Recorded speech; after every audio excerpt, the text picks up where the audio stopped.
Hi, this is a brief introduction to the Shadow and Light Retreat. Now, what does it mean, shadow and light? Well, first of all, light is something we are. Yes, it's a spiritual expression, I know, but light is actually that what makes our hearts open. It's our desire to love, it's our desire to contribute, to make a difference. And that's an essential part of who we are. But then there's also the shadow.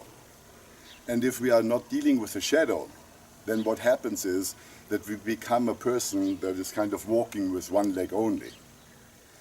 So the shadow is a Jungian term, and it means all our suppressed and repressed parts of who we are. Our fears, our desires, our temptations, the wish to do bad, the wish to be bad, like a child that wants to destroy something, like somebody who wants to be wild, someone who has a desire to do things differently. And often it shows up in our dreams, and often it shows up in our outer reality. We come into scenarios that represent what we are afraid of. So all that and much more represents what's called the shadow. Now, the shadow is a very good term because it means we cannot run away from it. Yeah? So we got the light, we got the shadow, and the brighter the light, the darker the shadows. And I think you know what I'm talking about the shadows. But how can we deal with it? The Shadow and Light Retreat is an 8-day safe space where we go into theater, where we play out all the darkest parts of ourselves. Not being afraid, because it's such a safe environment, but it's the first time where I actually can connect to my rage, that I do not like how the world works, or that I have issues with my parents unresolved, or that I hate arrogant people, or that I abhor people who are lazy and weak, and that kind of personality in oneself. Usually we try to not deal with it. We try to fit ourselves into a perfect self-image and live by that, which makes us hypocritical, mediocre, life energy is wasted, and we are not feeling fully alive.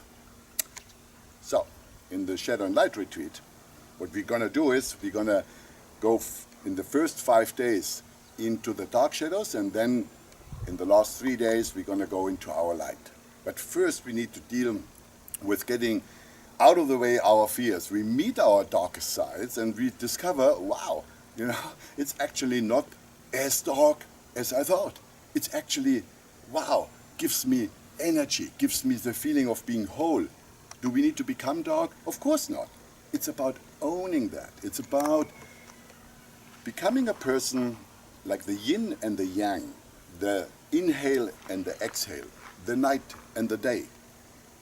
Who says what's good, what's bad? It's human judgment.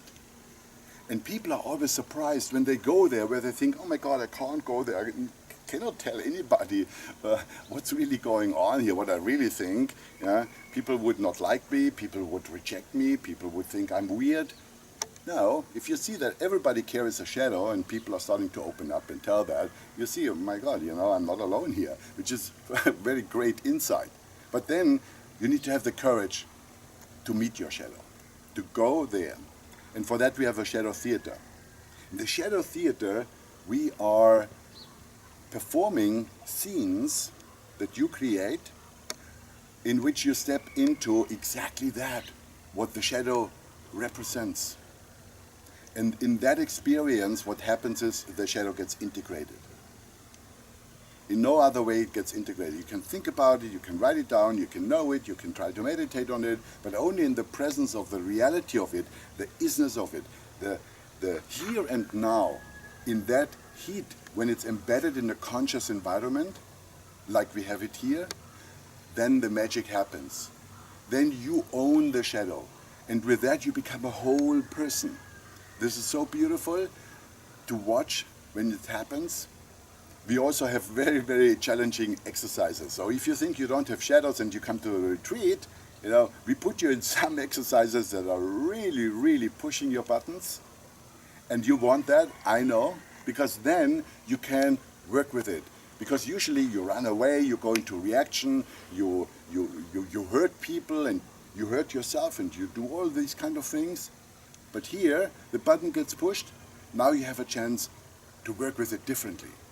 Now you can really see what's going on and what is needed for you in order to have in this situation control and consciousness and awareness.